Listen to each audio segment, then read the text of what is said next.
Good evening and welcome to Crossroads.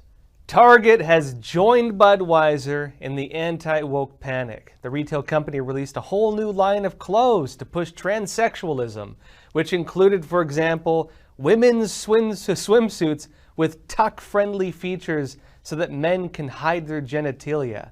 And also among the collection were clothes with graphic designs from London-based designer Aprelin, which critics also discovered was promoting Satanism, alongside with transsexualism. Now, after the backlash, Target began removing some of these items from its shop. In a public statement today, in fact, the company said the line was in anticipation of Pride Month, which begins next week.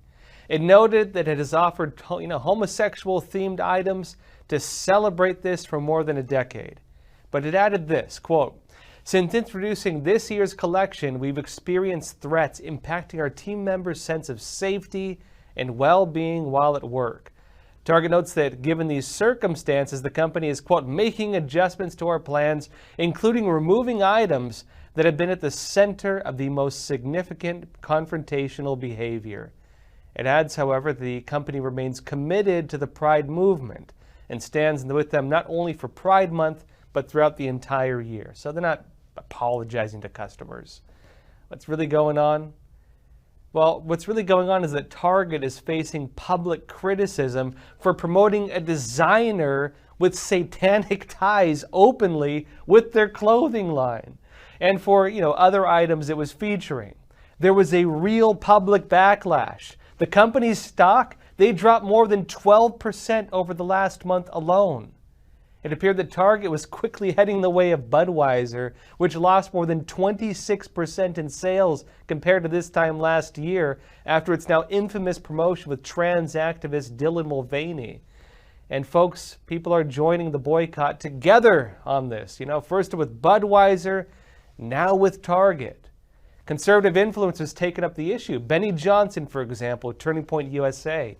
He raised the point that really it's mostly men carrying out the boycott of Budweiser. But with Target, it looks like it's women doing it. He posted a photo of a Target shopping bag on Twitter, and he wrote this. He said, "Men did our part with Bud Light. We made it socially unacceptable in man culture to drink woke beer. The Target battle will only be won with strong moms standing up for their kids.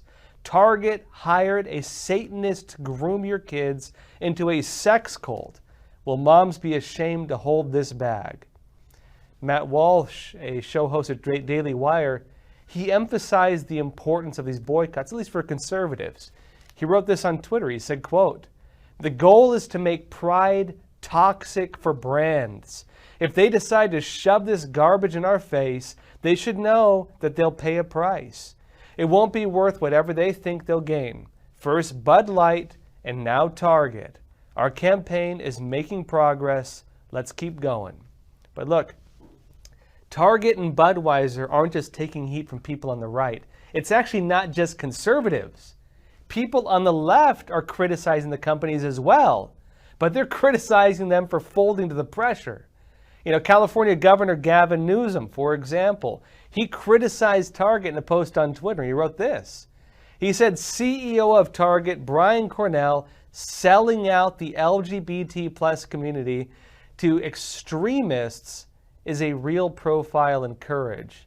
Now, Newsom claimed that the boycotts are not just against a couple stores in the South, and he seems to be making a swipe here against stereotypes against the southern U.S. states as, being more religious. But he wrote that rather, there was a systematic attack on the gay community happening across the country. And the California governor then tied the argument to race somehow, which, he said this as well. He said, "Wake up, America. This doesn't stop here. You're black, you're Asian, you're Jewish, you're a woman. You're next." Now look, the boycotts have nothing to do with discrimination of race. There's been nothing on this. Or, to real women, for example. More likely, though, Newsom is alleging that the boycotts represent a broader pushback on the socialist agenda behind, race and gender politics. This is what they refer to as DEI.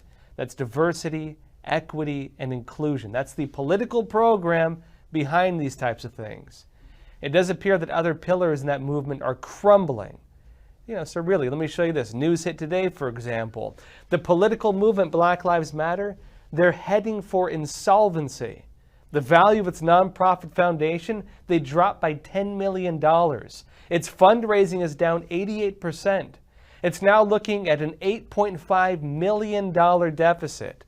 There's also some controversy just sprinkled in with it all, given that, as Daily Mail notes, the organization still somehow managed to pay hundreds of thousands of dollars for services to a board member and to relatives of its founder.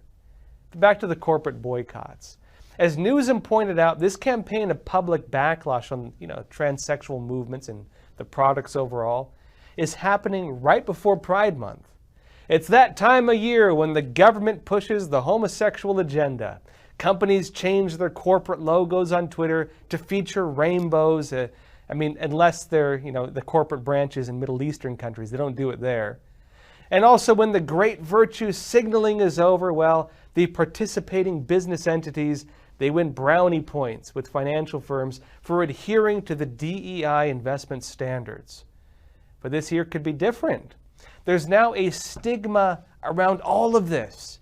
Businesses are really facing some real pushback. People are boycotting transgender clothing lines that, have satanic ties, for example.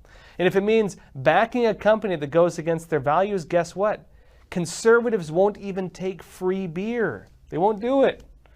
The annual corporate political campaign could very well be a death sentence for brands that participate if they join this year. Behind the scenes, the companies have gotten an artificial boost, though. DEI investment firms can pour money into companies if they face, backlash, like, for example, people boycotting the goods if they push these homosexual agendas. And typically, really, what happens is these companies just wait out the typical short memory of public outrage. But I'll tell you right now, this time it could be different.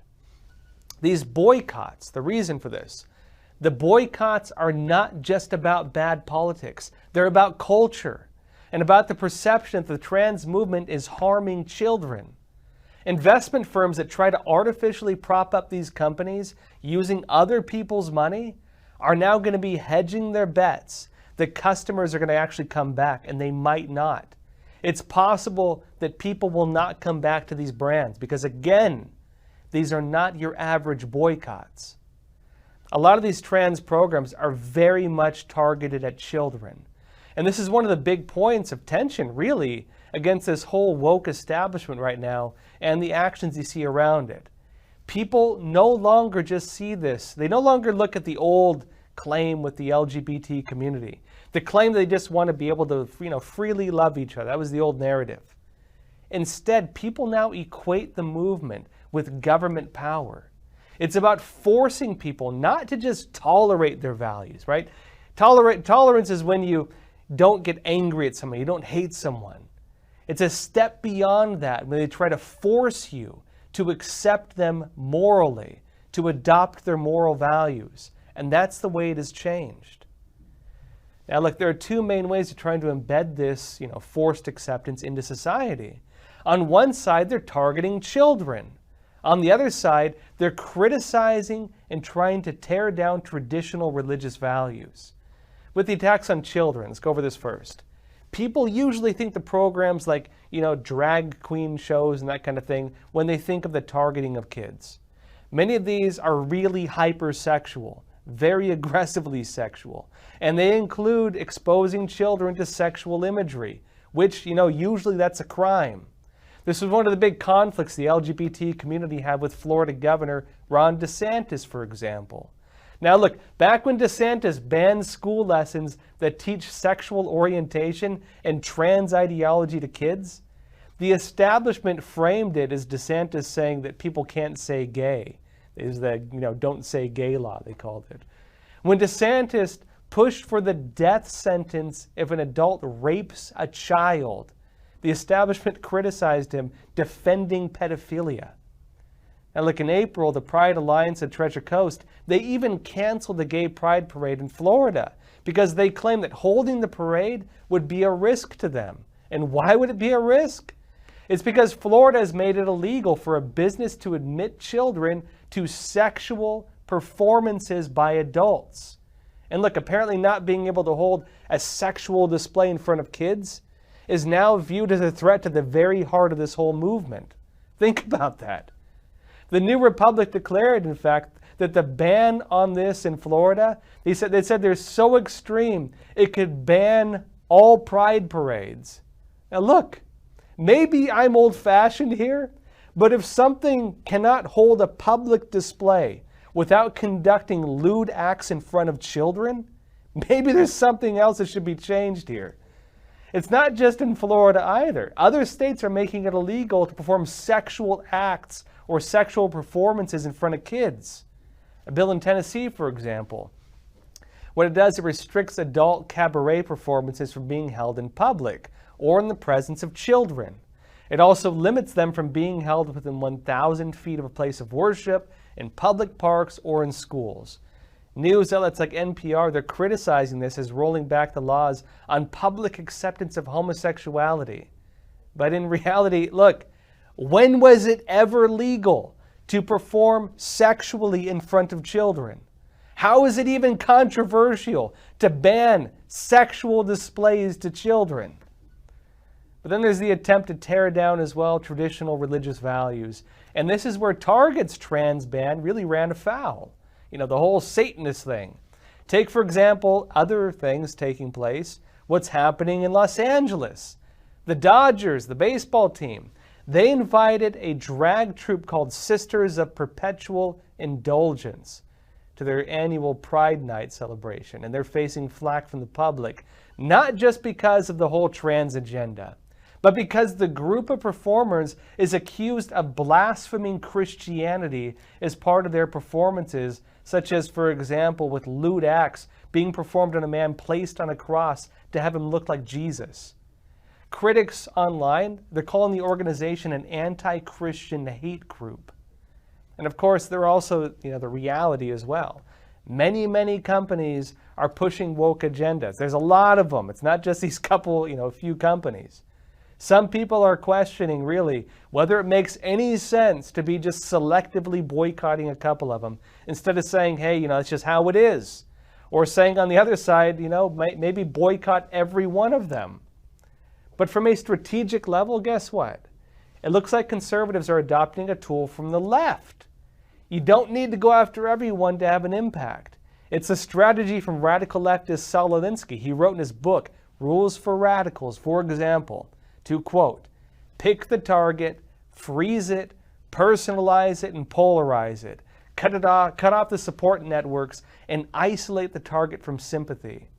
And using that strategy often employed by the left, well, look, it's possible these boycotts may actually work. Well, folks, stay tuned after the break. Florida Governor Ron DeSantis, he's announced his run for 2024 president.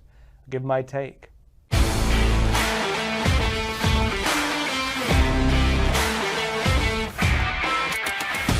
Welcome back.